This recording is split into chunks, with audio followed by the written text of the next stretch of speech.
જે પ્રમાણે 8:30 વાગ્યાથી રાત્રે 9 વાગ્યા સુધી જે શહેરમાં અંધારપટ કરવાની જ્યારે વાત છે ત્યારે જ હાલ 8:30 વાગી ચૂક્યા છે અને હાલ જે પ્રમાણે આપ મણિનગરના દ્રશ્યો જોઈ શકો છો કે જે હવે લોકોએ પણ જે અંધારપટ કરી દેવામાં આવ્યું છે, જ્યાં મણિનગર વિસ્તારમાં જે મોટા મોટા ફ્લેટો આવેલા છે ત્યાં ફ્લેટોમાં પણ તમામ જગ્યા ઉપર અંધારપટ કરી દેવામાં આવ્યું છે। વાત કરવામાં આવે તો શહેરભરમાં આજે સવારે જ્યારે મોકડ્રીલ યોજાઈ અને મોકડ્રીલ બાદ 8:30 વાગ્યાથી 9 વાગ્યા સુધી અમદાવાદ શહેરમાં અંધારપટ કરવાની જ્યારે વાત છે ત્યારે જ લોકો દ્વારા જે સ્વૈચ્છિક રીતે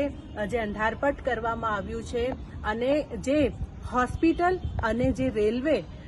ની જગ્યા ઉપર જ લાઇટો ચાલુ રહેશે, તેવી જ રીતે જ્યારે અમદાવાદ શહેરની જ્યારે વાત કરવામાં આવે તો અમદાવાદના દરેક રસ્તાઓ પરની જે સ્ટ્રીટ લાઇટો પણ બંધ છે, સાથે જ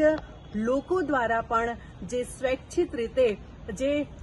પોતાના ઘરોની જે લાઇટો જે છે બંધ કરવામાં આવી છે। આ અંધારપટ કરવાનું માત્ર ને માત્ર એક કારણ છે કે જ્યારે પણ દેશમાં યુદ્ધ જેવી પરિસ્થિતિ સર્જાય તો લોકોને કઈ રીતે પોતાનો બચાવ કરવું અને કઈ રીતે ધ્યાન રાખવું તેના માટે એક અંધારપટ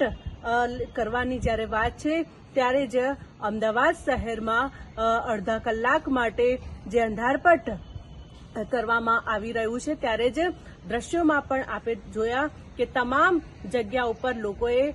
જે સ્વૈચ્છિક રીતે ઘરમાં પોતાની ઘરના જે લાઇટો જે છે બંધ કરવામાં આવી છે।